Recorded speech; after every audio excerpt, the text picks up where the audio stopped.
పంచుకుంటాను. మత్తయి సువార్త, మత్తయి సువార్త 2వ అధ్యాయము, మత్తయి సువార్త 20వ అధ్యాయము, మత్తయి సువార్త 20వ అధ్యాయం 20వ వచనం చదువుతారమ్మా. అప్పుడు జెబెదయి కుమారుల తల్లి తన కుమారులతో ఆయన యొద్దకు వచ్చి నమస్కారం చేసి ఒక మనవి చేయబోగా నీవేమి కోరుచున్నావని ఆయన అడిగాడు. అందుకామె నీ రాజ్యమందు ఈ నా ఇద్దరు కుమారులలో నీ ఒకటి కుడి వైపున నీ ఎడమ వైపున కూర్చుండ సెలవిమ్మని ఆయనను అడిగాను. అందుకు యేసు మీరేం అడుగుతున్నారో అది మీకు తెలియదు. నేను త్రాగబో గిన్నెలోనిది మీరు త్రాగగలరా అని అడగగా వారు త్రాగగలమని ఆయన, మీరు నా గిన్నెలోనిది త్రాగుతుడు గాని నా కుడి వైపునను ఎడమ వైపునను నిచ్చుట నా వశంలో లేదు అని చెప్తున్నాడు. ఒక తల్లి, జెబెదయి కుమారుల తల్లి అంటే ఎవరు వాళ్ళు? యోహాను, సీమోన్. దేవుని బిడ్డారా, ఈ ఇద్దరు వ్యక్తుల యొక్క తల్లి ప్రభు దగ్గరికి వచ్చి ఎప్పటి నుంచో ప్రభుతో ఒక మనవి చెప్పుకోవాలని, ఒక కోరిక దేవుని దగ్గర చెప్పుకోవాలని ఎంతో ఆశ కలిగి ప్రభుతో మాట్లాడే సమయం కోసం ఆమె కనిపెడతా ఉంది. ఆ సమయం రానే వచ్చింది. యాకోబు యోహానుల తల్లి. ఎవరండి? యాకోబు యోహానుల తల్లి. ఈమె ప్రభుతో ఇలాగ మనవి చేసుకుంది, అయ్యా నాకు 2 పిల్లలు, ఈ 2 పిల్లలు కూడా నీ రాజ్యములో, ఏ రాజ్యం అండి? దేవుని రాజ్యములో. దేవుని రాజ్యము శాశ్వతమైనది, దేవుని రాజ్యము నిత్యమైనది. అర్థమైందా?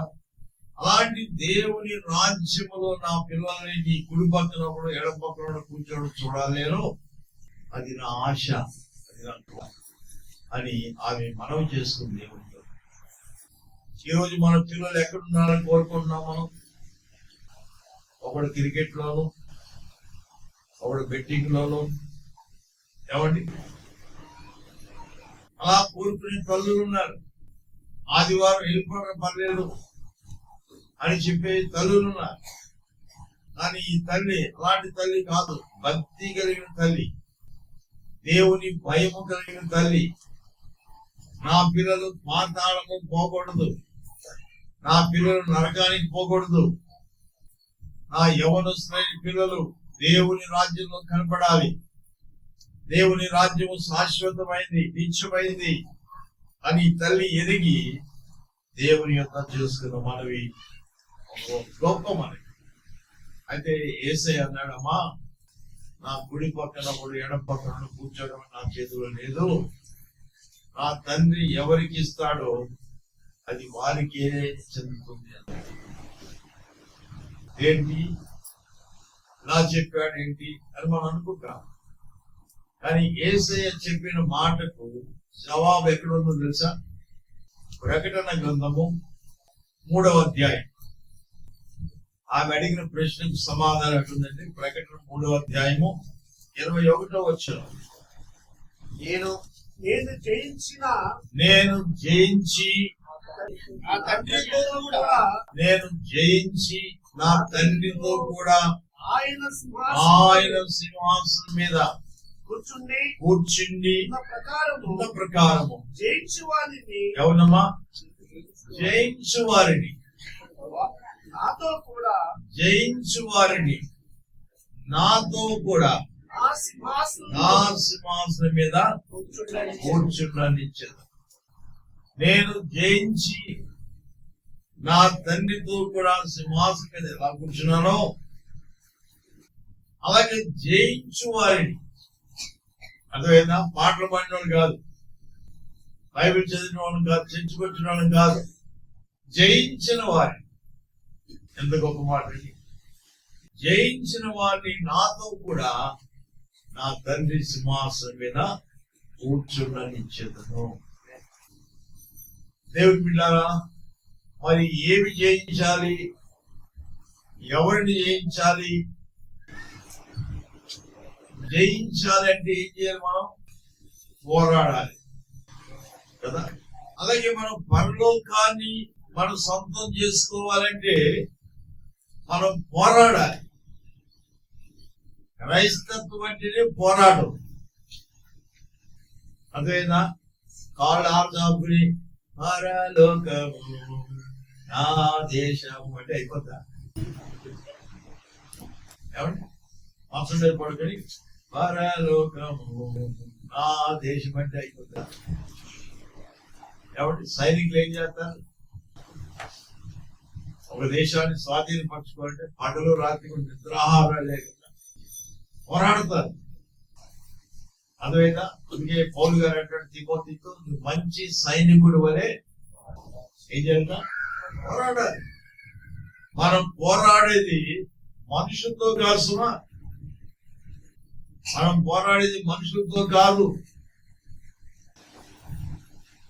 దురాత్మ సమూహంతో మనం పోరాడాలి, సైతానుతో పోరాడాలి. మన యుద్ధ ఆయుధాలు ఏంటి? ఏమండి? దేవుడిచ్చిన సర్వాంగ కవచాన్ని ధరించుకుని తలకు శిరస్త్రాణం అనే ఏమండి హెల్మెట్ పెట్టుకుని, వాక్యం అనే కత్తి పట్టుకుని, విశ్వాసం అనే డాలు పట్టుకుని, సమాధానం అనే చెప్పులు దొడుకుని మన ఈ భూమి మీద దురాత్మతో మనం పోరాడాలి. దేవుడి బిడ్డారా, క్రైస్తవ జీవితం అంటే పోరాటం. నేను ఎవరికైనా బాప్తిస్మం ఇచ్చిన రోజున ఒక మాట చెప్తా, అబ్బాయి మీరు ఈ రోజు బాప్తిస్మం పొందారు, ఇక ఈ రోజు నుంచి మీరు లోకానికి సాతానికి విరోధులు. అర్థమైందా? బాప్తిస్మం పొందినంత వరకు మీకే బాధలు ఉంటాయి. అర్థమైందా? ఒక వ్యక్తి ఉద్యోగం వచ్చి కాకి డ్రెస్ వేసాడు అనుకోండి, నక్సలైట్లకు శత్రువు అయిపోతాయి. అంతవరకు మామూలుగా తిరిగినాడు పాపం. కాకి డ్రెస్ వేసాడంటే ఇక ముందు నక్సలైట్ దగ్గర స్టార్ట్ అవుతుంది. తర్వాత టెర్రరిస్టులు, ఉగ్రవాదులు, వాళ్ళని ఓడించాలి, తుపాకీతో వాళ్ళని కాల్చాలి, వాళ్ళని పడగొట్టాలి. అర్థమైందా? అలాగే మనం దేవునిని మన ప్రభువుగా అంగీకరించిన తర్వాత లోకం మనకు శత్రువు అయిపోతుంది. లోకములో ఉన్న మనుషులు మనకు శత్రువులు అయిపోతారు. ఎందుకంటే మన లోకము నుంచి ప్రత్యేకించబడి దేవుని పిల్లలంగా ముద్ర వేయబడ్డాం.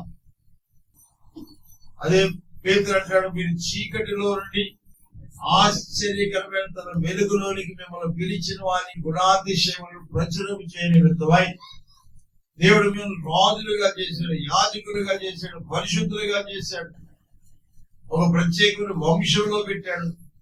మీరు దేవుని సొత్తు అంటున్నాడు. ఎవరంట? దేవుని సొత్తు. ఇప్పుడు కాకి డ్రెస్ చేసిన కానిస్టేబుల్ గాని ఎస్ఐ గాని వీళ్ళు ఎవరి సొత్తు? వీళ్ళు ఎవరి సొత్తమ్మా? ప్రభుత్వం సొత్తు. ప్రభు ఏర్పరచుకుంది. వాళ్ళకి ఏం జరిగినా వెంటనే గవర్నమెంట్ ఏం చేస్తుంది? స్పందిస్తుంది. అలాగే లోకములో దేవుడు మనం ప్రత్యేకపరచుకున్న ఎవరి సొత్తు? దేవుని సొత్తు. ఇప్పుడు మనం ఏం చేయాలి? పోరాడాలి, జయించాలి. అర్థమైందా? ఎవరిని జయించాలి అంటే మనకు శత్రువులు ఉన్నారు. వాళ్ళు ఎవరో మీకు చూపిస్తా. మొట్టమొదటి శత్రువు ఎవరు తెలుసా? మన శరీరమే. మొదటి శత్రువు ఎవరు? మన శరీరమే మనకు శత్రువు. అర్థమైందా? ప్రార్థనకు రా అన్నాం అనుకోండి, ఆత్మ అంటది ప్రార్థనకి వెళ్దాం. శరీరం అంటది ప్రార్థన నీరసంగా ఉంది, నిద్ర అవుతుంది, నేను రాలేను అంటది. అప్పుడు ఆత్మ అంటది కుదరదు, ఏమైనా సరే రావాల్సిందే. అంటే నిత్యము ఆత్మకు శరీరానికి ఏం జరుగుతుంది? పోరాటం జరుగుతుంది. అర్థమైందా? ఆత్మ అంటది దేవుని ఎందుకు వెళ్దాం, ప్రార్థనకి వెళ్దాం అంటే, శరీరం అంటది సినిమాకి వెళ్దాం, బాల్ షాప్కి వెళ్దాం అంటే. ఏమండి? అంటే ఆత్మకు శరీరానికి పోరాటం జరుగుతుంది. మనం ఆత్మకి బలమైన ఆహారం పెడితే శరీరం ఓడిపోతుంది, శరీరానికి బలమైన ఆహారం పెడితే ఆత్మ బలహీనం అయిపోతుంది. కాబట్టి దేవుని బిడ్డలారా, శరీరములో మనకు తెలియని శత్రువులు మనకి లోపల ఉన్నారు. అదేనా? మనకు తెలియని శత్రువులు మన లోపల ఉన్నారు. ఒకవేళ కొంతమందిలో ఉండకపోవచ్చు, కానీ ఏమండి, చాలా మందిలో మనకు తెలియకుండా మనలో కొంతమంది శత్రువులు ఉన్నారు. వాళ్ళు నిత్యం మనతో పోరాడుతూ ఉంటారు, మనలో ఉండి. మీకు అర్థం అవ్వాలంటే, అమెరికాలో ఒక పీజీ మీకు చూపిస్తాను. గలతీయులకు రాసిన పత్రిక 5వ అధ్యాయము 19వ వచనం. 5వ అధ్యాయము. శరీర కార్యములు స్పష్టమై ఉన్నవి. అవేవనగా జారత్వము, అపవిత్రత. ఏంటట? మొదటి శత్రువు ఎవడు? జారత్వం. అపవిత్రత. రెండవ శత్రువు అపవిత్రత, కాముకత్వము,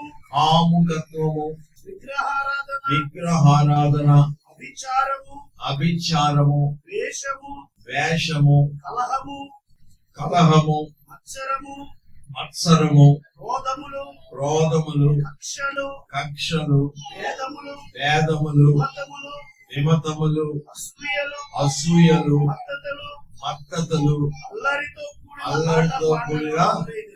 అల్లరితో కూడిన ఆటపాటలు. ఎంతమంది ఉన్నారండి శత్రువులు? వీళ్ళు సుమారు 16 మంది. ఎంతమంది ఉన్నారు? ఎంతమంది శత్రువులు ఎక్కడున్నారు? వీళ్ళు మనలోనే ఉంటున్నారు. వీళ్ళు మనలో ఉండి మనతో పోరాడుతున్నారు. చూసారా? ఉన్నట్టు మనలో ఉంటున్నారు, మనలో ఉండి మనకే శత్రువులు, మనలో ఉండి మనతోనే పోరాడుతున్నారు. ఎవరు పోరాడుతున్నారు? జాగ్రత్తం చేయి అంటాడు. జాగ్రత్తం చేయి. నాకు మందు తాగలో ఉంది, మందు ఇప్పించు అంటే వెళ్ళి వాట్సాప్కి వెళ్ళి మందు తాగు. నాకు సిగరెట్ కాల్చా ఉంది, తెప్పించు అంటే సిగరెట్ వచ్చి రోడ్లోకి వస్తుంది. ఇలాగున వ్యభిచారము, కలహము, కొట్లాటలు, ఇవన్నీ ఈ శత్రువులంతా కూడా. అప్పుడప్పుడు మైక్ లో దొంగల ముఠ దిగింది, లైట్ వేసుకోండి, అర్థమైందా? తలుపులకు తాళాలు వేసుకోండి, ఒక భయంకరమైన ముఠ దిగింది, వాళ్ళు పిల్లి కూతలు కోస్తారు, తలుపు తీయకండి, తలుపు కడతారు, జాగ్రత్తగా ఉండండి అని అప్పుడప్పుడు అనౌన్స్మెంట్ వినపడతాం. అలాగే మనలో కూడా అలాంటి అనౌన్స్మెంట్ దేవుడు వినిపిస్తాడు. జాగ్రత్త, నువ్వు అల్లర్లకు వెళ్తున్నావు, ఎవడో తల పగలు కొడతాడు, చచ్చిపోతావు, జాగ్రత్త, వ్యభిచారం చేయకు, అది దేవునికి విరోధమైంది, జాగ్రత్త, జాగ్రత్త, సిగరెట్ కాల్చుకు, అది ఆరోగ్యానికి హానికరం అని మనలో అనౌన్స్మెంట్స్ వినబడుతూ ఉంటాయి. సేవకుల ద్వారా, దేవుడు వాక్యం ద్వారా పలికిస్తాడు. అర్థమైందా? మనం నిర్లక్ష్యంగా ఉంటే వాళ్ళు మనలో ఉండి మన మీద దాడి చేసి మనల్ని జయిస్తారు. అర్థమైందా? కాబట్టి ఆత్మ చేత ఎందరూ శరీరంతో పోరాడతారో వారందరూ జయించేవారు ఉంటారు, దేవుని పిల్లలు అవుతారు అని దేవునికి వాక్యంలో మనం చూస్తున్నాం. కాబట్టి దేవుని బిడ్డారా, మనం శరీరాన్ని జయించాలంటే ఆత్మ యందు బలవంతులమై ఉండాలి. అప్పుడే శరీరాన్ని జయించగలం. తొందరగా చెప్పి వెళ్ళిపోతాను, ముగింపు. దేవుని బిడ్డ, రెండవ శత్రువు ఎవరు తెలుసా?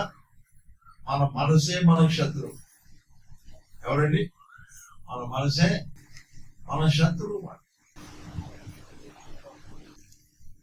పట్టణమును పట్టుకొని వారి కంటే తన మనస్సును స్వాధీనపరుచుకుని వాడు శ్రేష్ఠుడు. పరాక్రమశాలి కంటే తన మనసును స్వాధీనపరుచుకుని వాడు శ్రేష్ఠుడు. మనసు చాలా చెడ్డదండి. అర్థమైందా? ఇక్కడే కూర్చుంటాం, ఒకసారి ఇంటికి వచ్చేస్తుంది మనసు. అర్థమైందా? ఇక్కడే కూర్చుంటాం, మనసు పరిపరాల మీద తిరిగి వచ్చేస్తాం.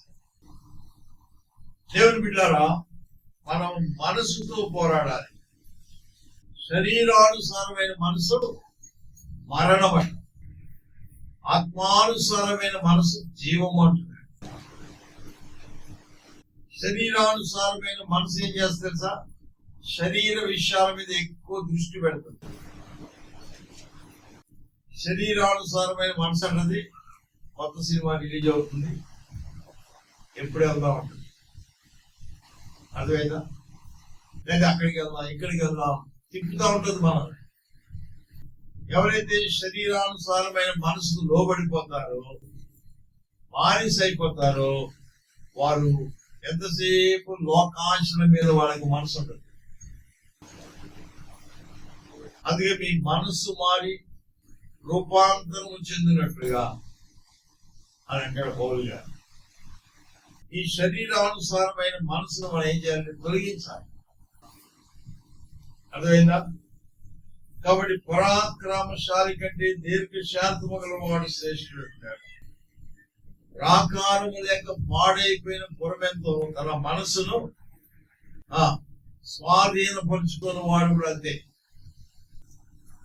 కాబట్టి శరీరముతో పోరాడాలి, మనసుతో కూడా పోరాడాలి. దేవుని బిడ్డలారా, కాబట్టి బుద్ధిహీనుల మనసు స్థిరమైంది కాదు. అర్థమైందా? మరి మన మనసు, ఒక అబ్బాయి మా ప్రార్థనకు వచ్చాడు, మధ్యలో కనపడలేదు.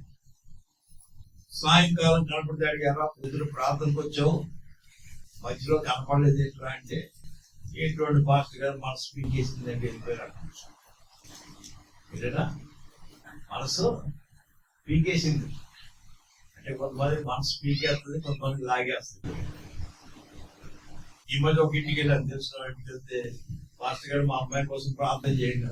ఏమ్మా మనసు పారేసుకున్నట్టుంది, మాట్లాడలేదు, మౌనంగా ఉంటుంది.